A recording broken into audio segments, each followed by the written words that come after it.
Alors, ces prédictions dysfonctionnelles, on va les envisager donc du point de vue du langage intérieur, comme le résultat d'une erreur de prédiction que le langage intérieur serait amené à faire. Et vous avez différents exemples que vous connaissez. Je vais vous choisir un de ceux qui est régulièrement retrouvé, qui est celui de la dépression.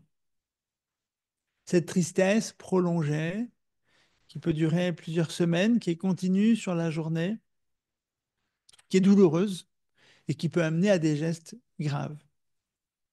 Eh bien, on peut la conceptualiser aussi comme un biais prédictif, négatif, excessif,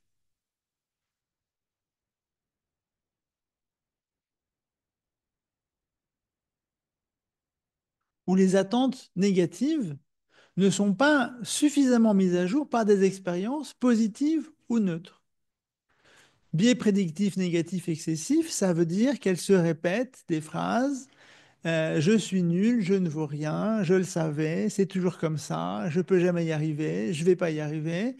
Et de se répéter ça de façon récurrente dans la journée, eh bien, ça aggrave sa situation physique, biologique, mais aussi sociale et comportementale, et ça peut créer ce que le médecin pourra appeler une dépression ensuite. Et c'est très souvent lié au fait que la personne fixe son attention sur tous ces éléments négatifs de la vie et qu'elle n'arrive plus à identifier ce qu'il y a de neutre ou de positif dans ce qu'elle fait. Voilà. Et donc, elle est complètement envahie par ses pensées négatives et quand elle vient vous décrire quelque chose de sa vie, elle vous raconte une loque humaine qui ne vit que des horreurs. Et vous voyez bien qu'on n'est pas dans un discours objectif, on a un discours dans lequel elle a écarté de repérer les expériences positives de ce qu'elle a pu vivre et faire. De la même façon, pour ce trouble qu'on appelle l'anxiété, qui peut être vu comme une surestimation systématique des menaces potentielles dans l'environnement, avec une tendance à amplifier chaque situation de petit bruit qui va être entendu et qui pourrait être une menace, comme ça avait pu l'être dans un autre cadre.